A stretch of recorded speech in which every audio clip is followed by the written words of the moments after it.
എടുത്തു മാറ്റണം വണ്ടി, എടുത്തു മാറ്റാ. എല്ലാ പോലീസ് സ്റ്റേഷനിലേക്കും മെസ്സേജ് പാസ് ചെയ്യണം. ഇന്ന് തന്നെ അവനെ പൊക്കണം. ശരി സർ. എന്തുവാടി ഏതു നേരം ആലോചിച്ചോണ്ടിരിക്കുന്നെ? എന്റെ കാലിന് നല്ല വേദനയുണ്ട്. ഒന്ന് തടവി തടി. അവന്റെ പെങ്ങടെ കല്യാണം അല്ലയോ? നീ പ്രേമിക്കുന്നവന്റെ പെങ്ങടെ. ആ കല്യാണം നടക്കില്ല. ഗംഗ പുറത്താ. അവനാ കല്യാണം കലക്കും, അത് ഉറപ്പാ. അവന്റെ ചങ്ക് മറ്റുള്ളവരടിച്ച് കലക്കാതിരുന്നാ കൊള്ളാം. നീ തന്നെ പറഞ്ഞിരുന്നല്ലോ കിരൺ എന്ന് പറഞ്ഞ ഒരുത്തനെ പറ്റി. അവൻ കാര്യമായിട്ടൊന്ന് വിചാരിച്ചെങ്കിൽ കാട്ടിപ്പോകുന്നതിന് മുമ്പേ അവനെ തീർത്തേനെ. ഗംഗ കാരിരുമ്പിന്റെ മനസ്സുള്ള ഒരുത്തനാ, അതുകൊണ്ടാ ഞാൻ അവനെ ഇഷ്ടപ്പെട്ടത്. എടി, ഞാൻ പറയുന്നത് നിനക്ക് കേൾക്കാവോ? ജയിലിൽ നിന്ന് ഇറങ്ങുമ്പോ നിനക്ക് അത്യാവശ്യത്തിന് പഠിപ്പും വിവരമൊക്കെ ഉണ്ടല്ലോ. അവനെ കളഞ്ഞിട്ട് ഏതെങ്കിലും നല്ല ചെറുപ്പക്കാരനെ കല്യാണം കഴിച്ച് കുഞ്ഞുങ്ങളും കുടുംബമായിട്ട് താമസിക്കാൻ നോക്ക്. ഗംഗയെ പോലൊരു ആണിനെ കണ്ടെത്താൻ പ്രയാസം. അവളുടെ ഒരു ഗംഗാ നദിയൊന്നും അല്ലല്ലോ അവൻ. ഞാൻ മര്യാദയ്ക്ക് തടവിക്കൊണ്ടിരിക്കുക. ആ സമയത്ത് എന്നെ വെറുതെ ചൊടിപ്പിക്കരുത്. നീ എന്തിയടി? എന്റെ കാലിന്റെ ചുവട്ടിലാ നീ ഇരിക്കുന്നത്. ഒറ്റ ചവിട്ടിട്ട് തരിഞ്ഞാൻ. ചവിട്ടിയ കാല് തടവുന്ന കൈകൊണ്ട് കാല് തല്ലി ഒടിക്കാൻ എനിക്കറിയാം. അത്രയ്ക്കാടി. അയ്യോ, ഇനി എന്നെ തല്ലല്ലേ. കുറെ നാളായി ഞാൻ ക്ഷമിക്കുക. ഗംഗയുടെ കൂടെ നടന്നതിന്റെ ഗുണം ഇതൊക്കെ. മര്യാദയ്ക്ക് നാവടയ്ക്ക് ഒരു മൂലക്കിരുന്നോണം. നിനക്കൊക്കെ നാടൻ തല്ലി അറിയും, എനിക്കതല്ല. സകല അടവും അറിയാം. മനസ്സിലായി? ഇനി എന്നെ ഭരിക്കാൻ വന്ന നാട്ടിലൊടുക്കി ഞാൻ കേട്ടോടി. ഈ ഗംഗാപ്രസാദേ വലിയ ധീരനാണെന്നുള്ള അഭിപ്രായമൊന്നും എനിക്കില്ല. കിരൺ സാറിന്റെ മുന്നിലേ അവൻ വെറും ഷൂവാ. നമ്മൾ പെണ്ണുങ്ങളായാൽ പോലും കൊല്ലണമെന്ന് വിചാരിച്ച കൊല്ലത്തില്ലയോ? എത്ര പെണ്ണുങ്ങളാ ചാവറായിട്ട് വന്ന് പൊട്ടിത്തെറിച്ചു പോകുന്നത്. അവനെ കൊല്ലാനും മരിക്കാനും വേണ്ടി മാത്രം ജീവിതം മാറ്റി വെച്ചിരിക്കുന്നവനാ. അങ്ങനെ നടന്നു കഴിഞ്ഞാലേ ആർക്കും എന്തും ചെയ്യാമല്ലോ. തന്റെ ഇടമെന്ന് പറയുന്നതേ നമ്മുടെ കിരൺ സാറിനെ ഒക്കെയാ. നേരിട്ട് പോയല്ലേ അവനെ ഇടിച്ച് ചമ്മന്തിയാക്കിയത്. അത് കാണാൻ പറ്റാത്തതിന്റെ വിഷമമേ എനിക്കുള്ളൂ. അന്ന് സാറിന്റെ വീട്ടിൽ വെച്ച് സാർ അവനെ ചുരുട്ടി കൂട്ടിയല്ലോ. അന്ന് അവര് പോലീസിൽ ഏൽപ്പിക്കാതിരുന്നതാ പറ്റി കുഴപ്പം. കഷ്ടം, ഒന്നും അറിയാത്ത ഒരു കൊച്ചിനെ പറ്റിച്ചു കളഞ്ഞ് കാലൻ.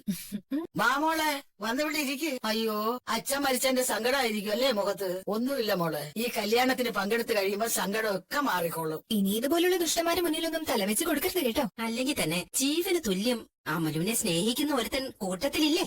വേലു. ആ വേലുവിനെ മറന്നിട്ട് വേറൊരുത്തനെ സ്നേഹിക്കേണ്ട വല്ല കാര്യം ഉണ്ടായിരുന്നോ? അമലുവിന് പറ്റിയൊരു അബദ്ധം അത്. ഇനി അങ്ങനൊന്നും പറ്റത്തില്ല ശാന്തിച്ചി. മോള് വിഷമിക്കണ്ട. ഈ കല്യാണം കഴിഞ്ഞ് മോള് പോകുന്നതിന് മുമ്പ് അവൻ ചതഞ്ഞരഞ്ഞ് കിടക്കുന്നത് കാണാനുള്ള അവസരം മോക്കുണ്ടാവും. അയ്യോ, വേലുണ്ടല്ലോ, ഇന്നൊരു കടാര കാണിച്ചു. അതെ, വെറുതെ ഒന്ന് പോന്തി കൊടുത്താൽ മതി, ചത്തുപോകും. മിക്കവാറും മാമന്റെ മരണത്തിനെ മരുമോൻ തന്നെ പകരം വീട്ടുമെന്ന് എനിക്ക് തോന്നുന്നത്. സത്യം പറഞ്ഞ ആദ്യമായിട്ടാ ഇതുപോലൊരുത്തൻ ശത്രുവായിട്ട് വരുന്നത്. ഇതിപ്പോ ഒരാൾക്കല്ല അവനെ കൊല്ലണോന്ന് എല്ലാവരും ആഗ്രഹിച്ചുകൊണ്ടിരിക്കുക. അതിനുള്ള ഭാഗ്യം ആർക്ക് കിട്ടുന്ന എല്ലാരും ചിന്തിക്കുന്നത്. അവനിപ്പോ ആർക്കും ഭയമില്ല കല്യാണി. അതുകൊണ്ടല്ലേ കാർത്തികേച്ചി അവന്റെ നേർക്കുനേറെ ഒഴിച്ചത്. ഓ, അവിടെ ആ ദുഷ്ടൻ രക്ഷപ്പെട്ടല്ലോ. പക്ഷെ ആ കാട്ടിനകത്ത് വെച്ചേ നല്ല ഗോൾഡൻ ചാൻസാ കിട്ടിയത്. ആ സമയത്ത് കിരൺ സാർ അവനെ കണ്ടിരുന്നെങ്കിലേ ആ കാട്ടിനകത്ത് വെച്ച് തന്നെ അവനെ കത്തിച്ചു കളഞ്ഞേന്. ഒരു തെളിവും ഉണ്ടാവില്ലായിരുന്നു. അതേതായാലും പോയി കിട്ടും. എടാ, അവൻ ചെന്നൈ കിടന്ന് പയറ്റി തെളിഞ്ഞവനാ. എല്ലാ അടവും അവന് വശവാ. നീന്തലൊക്കെ അവനെ നന്നായിട്ട് അറിയാം. വേലുവിന്റെ വീട്ടിൽ പോയപ്പോഴും പുഴ കടന്നല്ലേ അവൻ അക്കരയ്ക്ക് പോയിക്കൊണ്ടിരുന്നത്. ഇന്നലെ രാത്രി പോലീസിന്റെ കയ്യിൽ നിന്നും അങ്ങനെ തന്നെ അവൻ രക്ഷപ്പെട്ടിരിക്കുന്നത്. പുഴയിൽ ചാടിയവൻ ഇനി എവിടെ ആയിരിക്കും പൊങ്ങുന്നത്? എവിടെ പൊങ്ങിയാലും ഒന്നുകിൽ ഇവിടെ അല്ലെങ്കിൽ ദിലീപിന്റെ അടുത്ത് അവ എത്തിയിരിക്കും. അത് നമ്മുടെ രായപ്പണനല്ലേ? ഇയാളുടെ കാര്യം ഇപ്പൊ വലിയ കഷ്ടമായിരിക്കും. ആൾക്കാർ കൊടുക്കുന്ന പൈസക്കൊക്കെയാണ് ഇപ്പൊ വയറ് കഴിഞ്ഞു പോകുന്നത്. കാഴ്ചക്ക് ആ വയറ് മാത്രമേ ഉള്ളൂ. അത് ജന്മനുള്ള തടിയാ, അല്ലാതെ പട്ടിണിയും പരിവട്ടാണെന്നാ തോന്നുന്നത്. രായപ്പണ, എന്തുകൊണ്ട്? ഇയാളുടെ ദേഹത്ത് എന്താ ഹാപ്പി ഹോർമോൺ കുത്തിവെച്ചോ? ഈ ചിരി മാത്രമേ ഉള്ളല്ലോ. അല്ല രായപ്പണ, ഇതിൽ നല്ല ചിരിക്കുന്നതായിരുന്നു. എങ്ങനുണ്ട്? ചിരിയാണോ കരച്ചിലാണോ നല്ലത്? രണ്ടിലൊന്ന് ഇപ്പൊ തീരുമാനിക്കണം. ഇവിടെന്താ ആരെങ്കിലും ചാക്കാലയാണോ? ആരാ ചത്തത്? ആരും ചെയ്തിട്ടില്ല. നല്ല വിശപ്പും. ചാക്കാലയായാലും കല്യാണമായാലും കേറിയാൽ എന്തെങ്കിലും കിട്ടുമെന്ന് കരുതിയാ വന്നത്. എന്റെ കയ്യിൽ നിന്ന് കുറെ സാമൂഹിക ദ്രോഹികൾ പൈസ വാങ്ങിയതെല്ലാം അറിയാമല്ലോ. ആരും തിരിച്ചു തന്നില്ല. കിട്ടിക്കഴിഞ്ഞാൽ ചോദിക്കാതെ കൊടുക്കുന്നതാണ് ഇപ്പൊ എന്റെ ഒരു രീതി. എന്താ ചോദിക്കാതെ വാങ്ങത്തില്ലേ? രതീഷേ, അപ്പുറത്ത് വിളിച്ചോണ്ട് എന്തെങ്കിലും കഴിക്കാൻ കൊടുക്ക. ഞാനൊരു കാര്യം പറയാം. ഞാൻ വീട്ടിനകത്തിരുന്ന് കഴിക്കില്ല. ഞാൻ വീട്ടിന് പുറത്തിരുന്നേ കഴിക്കൂ. അതല്ല, അകത്തിരുത്തിയാണ് നിന്റെ പരിപാടിയെങ്കിൽ അത് നിന്റെ തന്തയെ കൊണ്ടെങ്കിരിച്ചാ മതി. വാ, നമുക്ക് പുറത്തിരുന്ന് കഴിക്കാം. വാ, ആ ഭാഗത്തേക്ക് വാ. വലിയ സെറ്റപ്പ് ഒക്കെ ആയല്ലേ? ആളങ്ങ് മാറിപ്പോയല്ലോ. അതെ, ഇതൊക്കെ എങ്ങനെ ഉണ്ടായെന്ന് ചിന്തിക്കുന്നത് ഇടയ്ക്കിടയ്ക്ക് നല്ലതാ. വല്ലതും ഉണ്ടെങ്കിൽ തിന്നോണ്ട് പോട്ടെ. തിരക്കോട് തിരക്ക്.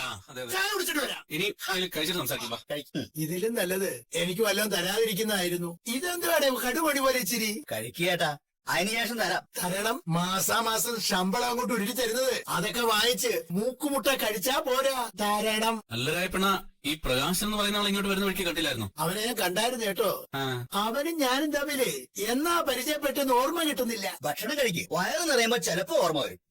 ഓ ശരിയാ ചായ കുടിച്ചാ. സത്യത്തിൽ ഇവിടെ എന്താ നടക്കുന്നത്?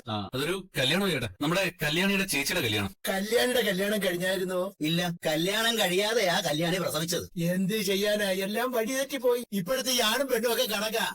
രായപ്പൻ ചേട്ടൻ വന്നു കിരണേട്ടൻ പറഞ്ഞായിരുന്നു. നല്ല പരിചയം കേട്ടോ, നല്ല ഐശ്വര്യമുള്ള മുഖവാ, നന്നായി വരും. ദേ ഒരു കാര്യം, നന്നാവുമ്പോ എന്നെ ഓർക്കണ കേട്ടോ. ദൈവന്മാരെ പോലെ നന്ദി കേട്ടവന്മാരാവരുത്. രായപ്പൻ ചേട്ടൻ ഇങ്ങനെ കറങ്ങി നടക്കാതെ നല്ലൊരു ഡോക്ടറെ കണ്ടൂടെ? എന്തിനാ അവന്മാരെ ചികിത്സിക്കാനോ? ഇപ്പോഴത്തെ ഡോക്ടർമാർക്കൊന്നേ പണിയറിയത്തില്ലെന്നേ. നമ്മളവിടെ ചെന്നിട്ട് വേണം എന്റെ കയ്യിലുള്ള ഐഡിയകളൊക്കെ അവന്മാർക്ക് അടിച്ചു മാറ്റാൻ. ആ പണിയൊക്കെ രാജപ്പൻ അങ്ങ് നിർത്തി. ചായ കുടിച്ചാ? ഡേ നോക്കിയിരിക്കാ, കൊണ്ടുവരേ, വയറ് വിശക്കുന്നതേ. ഇപ്പൊ കൊണ്ട് കൊണ്ടുവാ. ഓരോ ദിവസം കഴിയുന്തോറും വല്ലാതെ വഷളായിക്കൊണ്ടിരിക്കുക. കിരണേട്ടൻ പറഞ്ഞു പെട്ടെന്ന് മെന്റൽ ഹോസ്പിറ്റലിലേക്ക് കൊണ്ടുപോകണമെന്ന്. ഡേ ഇത് എവിടെടേ മനുഷ്യരിട്ട്. ഇപ്പഴാ ഞാൻ ഒരു കാര്യം ഓർക്കുന്നത്. 1.5 കോടിയുടെ ഡീൽ ഉണ്ടായിരുന്നു. പോയിട്ട് വരാ. അല്ല ചേട്ടാ, കൈ കഴിയില്ല. വെറുതെ നിൽക്കിയല്ലേ വെട്ടി പിടുങ്ങിക്കൊണ്ട്. ഒന്ന് കൈ കഴിച്ചൂടെ? നീ ഒന്ന് സമയത്ത് ചെയ്യില്ല. ഇനിയിപ്പോ അനുഭവിച്ചോ. എവിടെ ആള്? ആള് പോയി. അയാളെ മെന്റൽ ഹോസ്പിറ്റലിൽ കൊണ്ടുപോകണം. വേറൊന്നും കൊണ്ടല്ല, അച്ഛനെ ഒരുപാട് സാമ്പത്തികമായിട്ട് സഹായിച്ചിട്ടുള്ള ആളാ. അങ്ങനെ ഒരാള് ഇങ്ങനെ തെരുവിലൂടെ സമനില തെറ്റി അലയുന്നത് അത്ര നല്ല കാര്യമല്ല. ഈ കല്യാണം ഒന്ന് കഴിഞ്ഞോട്ടെ. എന്താടാ നിനക്ക് ഏതൊക്കെ മുറിക്കാത്തിരുന്നൂടെ? ഇങ്ങനെ പുറത്തിറങ്ങി നടക്കുന്നത് അപകടമാണ്. സാറി ഇപ്പൊ തന്നെ നിന്നെ കൊല്ലാൻ ആളെ വെച്ച് കാണും. ഞാൻ പറഞ്ഞല്ലോ സാറേ, എനിക്കിപ്പോ മരണത്തെ പേടിയൊന്നുമില്ല. ഉടനെ തന്നെ ഞാൻ ജയിലിലേക്ക് പോകും. അതിനു മുമ്പ് എനിക്ക് എന്റെ കുഞ്ഞിനെ ഒരിക്കൽ കൂടി ഒന്ന് കണ്ടാ കൊള്ളാന്നുണ്ട്. എടാ, നീ ടെക്സ്റ്റൈൽസിൽ പോയി കുഞ്ഞിനെ എടുക്കുകയും അതിനെ ഉമ്മ വെക്കുകയും നീ അതിനെ കളിപ്പിക്കുകയൊക്കെ ചെയ്തില്ലേ? എന്നിട്ട് പിന്നെ എന്തിനാണ് അതിനു വേണ്ടി ഇങ്ങനെ ചുറ്റിത്തിരിയുന്നത്? സാറേ, എന്റെ ഈ വണ്ടി വാടക ആദ്യം എടുത്ത ബൈക്കിൽ സഞ്ചരിച്ച അപകടമാണെന്ന് അറിയാവുന്നതുകൊണ്ട് ഞാൻ ആ ബൈക്ക് കൊടുത്തിട്ട് എന്റെ ഒരു പരിചയക്കാരന്റെ കയ്യിൽ നിന്ന് ഈ വണ്ടി എടുത്തിരിക്കുന്നത്. ഞാൻ പുറത്തിറങ്ങിയെന്നറിഞ്ഞ സരയു മിക്കവാറും ആ ടെക്സ്റ്റൈൽസിലെ CCTV ക്യാമറയിൽ നിന്ന് എന്റെ ബൈക്കിന്റെ നമ്പർ മനസ്സിലാക്കി കാണും. സാറ് പറഞ്ഞതുപോലെ എന്നെ കൊല്ലാൻ ആളെ വെച്ചിട്ടുണ്ടെങ്കിൽ അവന്മാര് ആ ബൈക്ക് തിരഞ്ഞ് എന്തായാലും പോയിട്ടുണ്ടാവും. ഇപ്പോഴും തന്ത്രങ്ങൾക്ക് കുറവൊന്നുമില്ല അല്ലേ? പരമാവധി മരിക്കാതിരിക്കാൻ നോക്കണം സാറേ. പിന്നെ വിധി അതാണെങ്കിൽ ആയിക്കോട്ടെ. ഇനി നിനക്ക് സന്തോഷത്തോടെ മരിക്കാമല്ലോ. ഈ പ്രായത്തിനിടയ്ക്ക് നീ ജീവിതം അത്രത്തോളം ആസ്വദിച്ചല്ലോ. കുറച്ചു കാലത്തിനുള്ളിൽ ഒരു ജന്മം മുഴുവൻ അനുഭവിക്കേണ്ട സുഖവും സന്തോഷവും നീ അനുഭവിച്ചു കഴിഞ്ഞല്ലോ. അതൊക്കെ ഒരു സുഖമാണെന്ന് അന്ന് തോന്നിയിരുന്നു. പക്ഷെ ഇപ്പൊ തോന്നുന്നില്ല സാറേ. വല്ലാത്തൊരു കുറ്റബോധവും നീറ്റലും ഒക്കെ ഉണ്ട് ഉള്ളിൽ. പെൺകുട്ടികൾ പ്രാഗി ഇല്ലാതാക്കിയ ഒരു ജീവിതം എന്റേത്. അതുകൊണ്ട് എനിക്കിനി ഒരു നല്ല നാളെ ഇല്ലാന്നറിയാം. പക്ഷെ എന്തുകൊണ്ടാണ് കൺമണി മോൾ എന്റെ മനസ്സിലേക്ക് ഇടിച്ചു കയറുന്ന എനിക്കറിയില്ല. എല്ലാ ദുഷ്ടന്മാർക്കും കാണൂടെ ഒരു വീക്ക്നസ്. കൺമണി മോള് ഒരു പാവം കുട്ടിയാ. ഞങ്ങളൊക്കെ സ്വന്തം മോളെ പോലെയാ അതിനെ കരുതുന്നത്. കല്ലുമോന്റെ പെങ്ങളായിട്ടാ മോളെ വളർത്തുന്നത്. എന്റെ അച്ഛനും അമ്മയൊക്കെ സ്വന്തം പേരക്കുട്ടിയായിട്ടാ അതിനെ നോക്കുന്നത്. എടാ, സത്യം പറഞ്ഞ അവർക്ക് സമയം കളയാൻ ഇപ്പൊ ആകെയുള്ള ഒരു സന്തോഷം നിന്റെ കൺമണി മോള. അങ്ങനെ ആ കുഞ്ഞ് ഒരുപാട് പേരുടെ ലാളനയായിട്ട് നല്ല രീതിയിൽ വളർന്നുകൊണ്ടിരിക്കുക. പിന്നെ നിനക്ക് അതൊക്കെ കണ്ട് സന്തോഷിച്ച പോരാടാ. എങ്കിലും ഇടയ്ക്ക് എന്റെ കുഞ്ഞിനെ ഒന്ന് കാണുമെന്ന് തോന്നില്ലേ സാറേ? എടാ, നിനക്കറിയാവല്ലോ ഇപ്പൊ കാർത്തിയുടെ കല്യാണമാണ്. അതിനിടയ്ക്ക് ദയവ് ചെയ്ത് നീ അലമ്പൊന്നും ഉണ്ടാക്കരുത്. നിന്നെ എന്തെങ്കിലും ചെയ്തിട്ട് സരുവിനെ പോലീസ് അറസ്റ്റ് ചെയ്താൽ അത് ഈ കല്യാണത്തിനിടയ്ക്ക് ഒരു കല്ലുകടിയായിട്ട് തന്നെ മാറും. സാറേ, എന്റെ കാര്യത്തെപ്പറ്റി സാറ് ചിന്തിക്കണ്ട.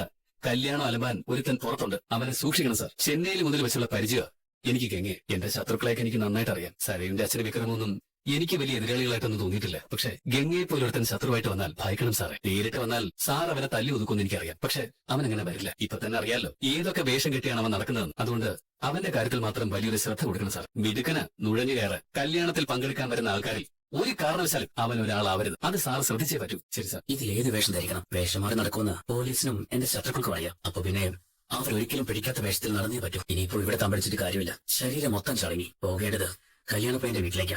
എന്ത് വില കൊടുത്തിട്ടായാലും ഈ കല്യാണം മുടക്കിയേ പറ്റൂ.